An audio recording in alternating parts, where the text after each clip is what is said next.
तो मूवी के रिलीज होने से पहले ही highest rated movie on IMDb बन चुकी ड्यून 2 को लेकर ऑलरेडी एक्सपेक्टेशन बन जाती है जब उसको क्रिटिक्स लोग इतना ज्यादा हाई रेट कर दें। ऑल्दो अपन अपना माइंडसेट लेके गए थे कि नहीं, अपन इसको अपने हिसाब से देखेंगे। Although part 1 was pretty fine and pretty good in itself, लेकिन फिर भी मैंने सोचा कि पार्ट 2 कितना ही अच्छा बना लेंगे। लेकिन बाय गॉड की कसम, मैं जब थिएटर में से देखने बैठा तो मुझे ऐसा लगा कि मैं क्या कुछ नहीं देख लूं और क्या कुछ नहीं छोड़ दूं। मैं चकाचौंध हो गई मेरी आंखें, मैं सच बता रहा हूं। मूवी विजुअली एकदम गॉर्जियस है, लेकिन एक एक करके हर एक चीज पे बात करी जाएगी। Starting of with the plot of the movie, spoilers कुछ भी नहीं होंगे। ऑल्दो ड्यून का बेसिक प्लॉट हम सबको पता है। पार्ट 1 में इन लोगों ने जो वर्ल्ड बिल्डिंग थी उस पे फोकस करने की कोशिश करी कि क्या यूनिवर्स है, कौन कौन से हाउसेस हैं। लेकिन फिर भी अगर आपको नहीं पता तो यहाँ पर मैंने एक वीडियो अच्छे से एक्सप्लेन किया था, काफी बाबा आदम के जमाने में बनाया हुआ। तो अगर आप लोग चाहें तो you guys can go check it out, यहाँ पे कहीं पे लिंक होगी फ्लैश होती हुई। तो ड्यून 1 इन सारी चीजों को एक्सप्लेन करने का काम बहुत ही अच्छे से करती है, ड्यून 2 को सेटअप करने का। और ड्यून 2 उस पूरे सेटअप का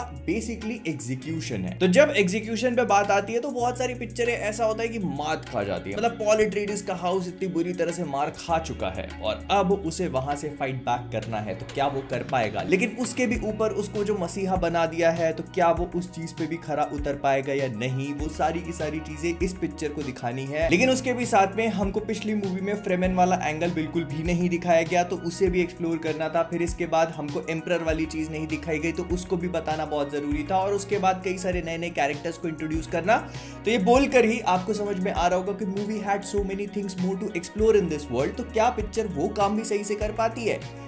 बिल्कुल। मूवी लगभग 3 घंटे के आसपास की है, लेकिन मूवी का अगर कुछ कुछ पार्ट छोड़ दिया जाए तो मूवी बिल्कुल भी लंबी फील नहीं होती। हाँ, कुछ कुछ इंस्टेंसेस हैं फर्स्ट हाफ के जहां पर मूवी को थोड़ा सा स्लो किया जाता है, बट आई ऑल्सो अंडरस्टैंड कि वो चीज पूरी तरह से डेलिबरेट है ताकि आप मूवी की जो विजुअल ब्यूटी है उसको एंजॉय कर पाओ, जो मूवी का बैकग्राउंड म्यूजिक चल रहा है उसको एक्सपीरियंस कर पाओ। मतलब वो जो सिनेमा है उसको एक्सपीरियंस कर सको। मतलब दो कैरेक्टर्स आपस में बैठे हैं, बात कर रहे हैं, उन दोनों के बीच में कन्वर्सेशन हो रही है, कन्वर्सेशन चल रही है। कैमरे को आस पास, आजू बाजू, इधर उधर हर कहीं से घुमा करके आपको बस सीनरी दिखाने की कोशिश करी गई है।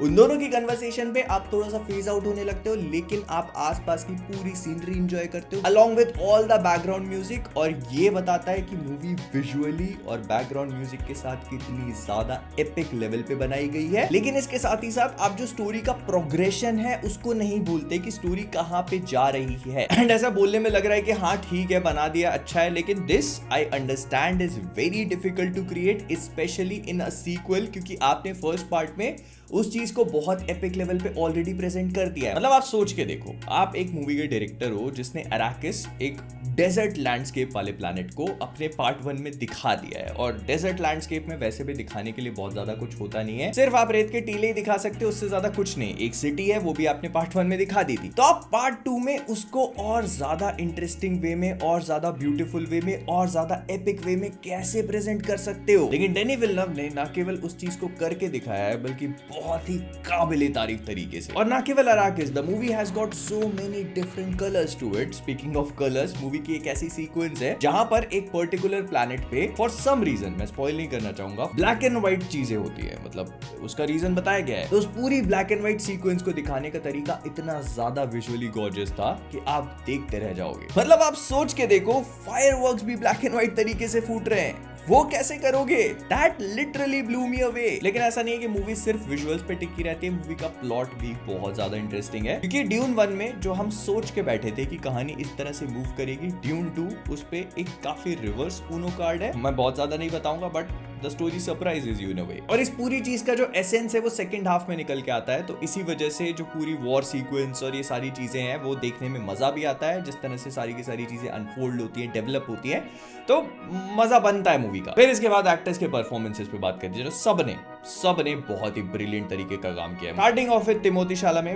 बहुत बेहतरीन। ड्यून 1 से लेकर ड्यून 2 तक उनका एक कैरेक्टर आर्क है, उनका कैरेक्टर ट्रांजिशन कर रहा है। तो वो ट्रांजिशन हमें इस पूरी मूवी में कंप्लीट होता हुआ नजर आता है, या फिर मैं बोलूं कि शुरू होता हुआ नजर आता है। फिर इसके बाद जेंडाया जी का पिछली पिक्चर में रोल था नहीं, इस पिक्चर में है, and it is very good. मुझे लगता है कि स्पाइडरमैन की पिक्चरें उनसे एक ही तरह का रोल कराती आई हैं, और इसी वजह से उन्हें वो रेंज नहीं मिलती जो मिलनी चाहिए। लेकिन इस पिक्चर में उनके रेंज को काफी अच्छी तरह से यूटिलाइज किया गया है। उसके अलावा ऑस्टिन बटलर एक स्पेशल मेंशन डिजर्व करते हैं। उनका कैरेक्टर इंसेन तरीके का दिखाया गया है और उन्होंने उसको इंसेन तरीके से पोर्ट्रे भी किया है, बिकॉज मुझे ऐसा लगा कि अगर मेरे सामने कैरेक्टर आके खड़ा हो गया तो मैं यहां नहीं बताना चाहूंगा कि मैं क्या करूंगा।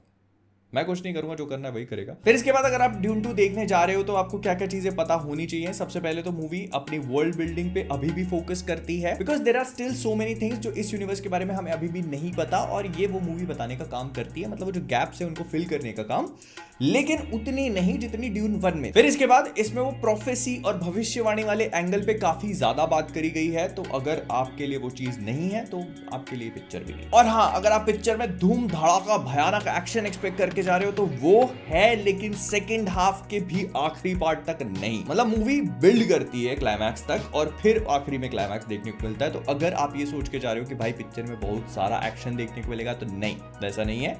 मूवी स्टोरी एलिमेंट्स पे बेस्ड है और अच्छे खासे विजुअल्स के ऊपर। तो ये एक्सपेक्ट करके मत जाना कि आपको स्टार्टिंग से बिल्कुल भयानक एक्शन देखने को मिलेगा। मूवी में बेहतरीन तरीके का बैकग्राउंड म्यूजिक है। इससे मेरा मतलब ये नहीं है कि रॉक म्यूजिक, ड्रम्स वाला म्यूजिक। ड्यून का एक अलग तरीके का बैकग्राउंड म्यूजिक है, तो ये वाला पार्ट उसी म्यूजिक पे डबल डाउन करता है। फिर इसके बाद इंग्लिश और हिंदी डबिंग की बात करें तो मैंने हिंदी में देखी थी एंड मूवी की हिंदी डबिंग काफी अच्छी है। बहुत सारी चीजें बहुत आसानी से समझ में आती हैं। और आज चुम्मा चाटी वाली बात करें तो एक चुम्मा चाटी वाला सीन है और एक थोड़ा वैसा वाला, पर बहुत ज्यादा कुछ नहीं, आराम से देख सकते हो। थिएटर से बाहर निकलोगे तो वो चीज याद भी नहीं रहती, अल्टीमेटली आप कुछ और ही लेकर निकलते हो। कुल मिला के मेरे ख्याल से ड्यून 2 एक visually gorgeous epic cinema movie है जो मुझे लगता है कि हर किसी को देखनी चाहिए। पहले ड्यून 1 देखो, उसके बाद dune 2, and you should witness it in the biggest screen possible. अगर आपके आसपास है तो प्लीज गो वॉच इट। लेकिन इससे एक थोड़ा नुकसान ये भी हो चुका है कि इसने साइंस फिक्शन मूवीज का बार अब बहुत हाई रेस कर दिया है, और इस वजह से अब जब भी मैं कोई साइंस फिक्शन मूवी देखने जाऊंगा